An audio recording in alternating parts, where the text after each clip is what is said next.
ওকে, dear viewers, আসসালামু আলাইকুম। সবাইকে শুভেচ্ছা জানিয়ে আমরা আমাদের চতুর্থ পর্বের ক্লাসে চলে এসেছি। আজকে আমরা দেখব কিভাবে এক্সেলের কিছু গুরুত্বপূর্ণ কাজ করা যায়। কাজগুলো হচ্ছে how to insert row, column and cell in Excel, how to delete row, column, cell in Excel, how to insert sheet in Excel, how to delete sheet in Excel, how to rename sheet, শিটের কিভাবে নাম change করা যায়, how to move copy sheet, একটা sheet কিভাবে একটা জায়গা থেকে মুভ করে আরেক জায়গায় নেওয়া যায় অথবা কপি করা যায়, কপি পেস্ট কিভাবে করা যায় সেটি দেখব।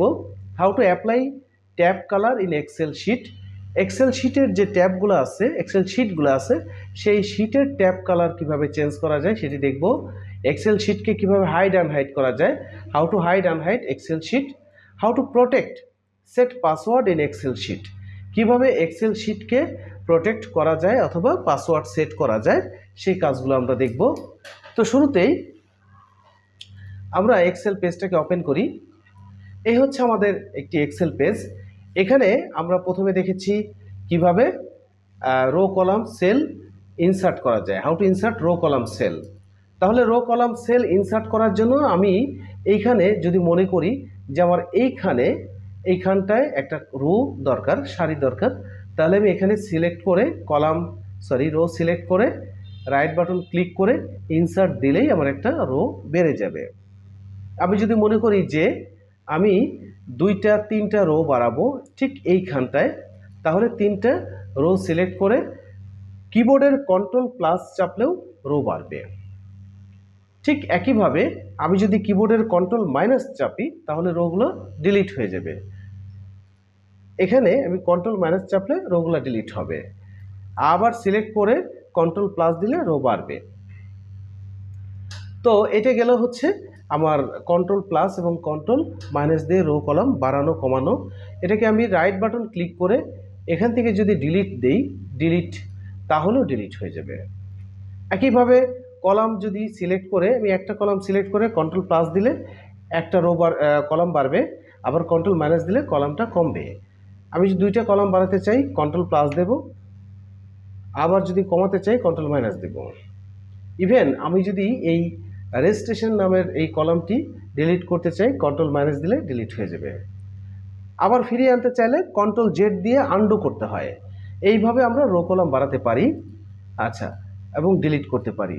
একইভাবে আমি যদি 4টা ঘর বাড়াতে চাই তাহলে রাইট বাটন ক্লিক করব, আগে অবশ্যই সিলেক্ট করে নিতে হবে, তারপরে মাউসের রাইট বাটন ক্লিক করব, ইনসার্ট, এখানে শিফট সেল ডাউন, এখানে আমার এইখানে 4টি সেল ইনসার্ট হয়েছে। এইভাবে আমি সেল বাড়াতে পারি। আবার এই সেল 4টি সিলেক্ট করে রাইট বাটন ক্লিক করে ডিলিট, ওকে, সেল ডিলিট হয়ে গেল। তাহলে আমরা রো, কলাম, সেল বাড়াতে পারি, কমাতে পারি। এরপরে আমরা আসব কিভাবে শিট বাড়ানো যায়।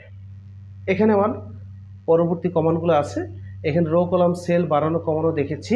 How to insert sheet in Excel, how to delete sheet in Excel, এই কাজগুলো দেখব। তো এক্সেলে আমি যদি শিট বাড়াতে চাই, এই যে এখানে একটা আইকন আছে, এই আইকনে ক্লিক করলেই শিট বাড়বে।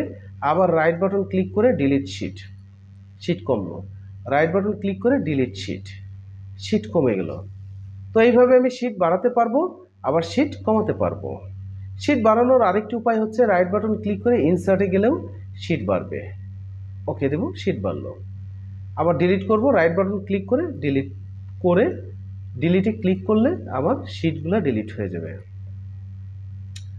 এরপরে আসি কিভাবে শিটটাকে রিনেম করা যায়। আমার এই শিটটা রাইট বাটন ক্লিক করে মাউসের রাইট বাটন ক্লিক করে এখানে রিনেম আসবে। রিনেম আসার পরে এখানে আমি কি করব, এখানে রিনেম করে দেব ফরিদপুর। আবার এখানে রিনেম করব, এই শিটটাকে আমি ঢাকা নামে রিনেম করব। রিনেমে যাই, এখানে এটাকে লিখব ঢাকা। এটাকে রাইট বাটন ক্লিক করব, মাউসের রাইট বাটন ক্লিক করে রিনেমে ক্লিক করব। রিনেম ক্লিক করার সময় মাউসের লেফট বাটন ক্লিক করতে হবে। এখানে আমি লিখে দিচ্ছি রাজবাড়ী। এন্টার। এইভাবে আমরা শিটগুলো রিনেম করতে পারি। আচ্ছা, শিট রিনেম করা দেখলাম। এরপরে আমরা দেখি হাউ টু রিনেম শিট। এরপরে দেখব মুভ অর কপি শিট। আমি যদি মনে করি এই শিটটাকে আমি যদি মনে করি এই শিটটাকে আমি কপি করব, তাহলে রাইট বাটন ক্লিক করে move or copy, create copy, okay. তাহলে একই শিট আমার দুইটা হয়ে গেল। একই শিট, এটা হচ্ছে শিট 1, এটা শিট 2। এইভাবে আমি শিটকে কপি করতে পারি, মুভ অর কপি। আচ্ছা, এটা গেল। এরপরে আসি আমরা কিভাবে how to apply tab colour in Excel sheet, how to hide unhide Excel sheet. আচ্ছা, এই দুইটা কাজ দেখি। ট্যাব কালার কিভাবে করতে পারি আর হাইড আনহাইড কিভাবে করতে পারি। তাহলে প্রথমে ট্যাব কালার করব হচ্ছে মাউসের রাইট বাটন ক্লিক করে যেখানে ট্যাব কালার আছে আমি এটাকে লাল করে দিলাম, লাল হয়ে গেল। এরপরে এখানে এসে রাইট বাটন ক্লিক করে ট্যাব কালারে এসে এটা নীল হয়ে গেল। এরপর রাইট বাটন ক্লিক করে ট্যাব কালারে এসে এইভাবে আমরা কালার করে দিতে পারি। তো এটা গেল আমাদের কিভাবে ট্যাব কালার করা যায়। তারপরে দেখব হচ্ছে কিভাবে হাইড করতে পারি। আমরা এই শিটগুলোকে হাইড করতে পারি রাইট বাটন ক্লিক করে এখানে হাইড দিলে আমার ফরিদপুরটা হাইড হয়ে গেছে, ফরিদপুর 2। এরপরে ফরিদপুর 1টাকে আমি যদি হাইড করতে চাই এই ফরিদপুরের উপরে ক্লিক করে মাউসের রাইট বাটন ক্লিক করব, হাইড হয়ে গেল। এভাবে যদি আমি আনহাইড করতে চাই রাইট বাটন ক্লিক করে আনহাইড দিলে দুইটা শিট আমার আনহাইড হবে। আনহাইড করলাম, একটা এসেছে আর একটা আনহাইড করব, এটাও এসেছে। তাহলে দুইটা শিটই আমার আনহাইড হয়ে গেল। সর্বশেষ যে কাজটি দেখব সেটি হচ্ছে কিভাবে আমি শিটটাকে প্রোটেক্ট করতে পারি। প্রোটেক্ট করার আগে আমি একটি শিট ডিলিট করে দিই, রাইট বাটন ক্লিক, এই ডিলিট শিট একটি ডিলিট করে দিলাম। এখন যদি আমি এই ফরিদপুরটাকে আমি পাসওয়ার্ড করতে চাই, কিভাবে করব?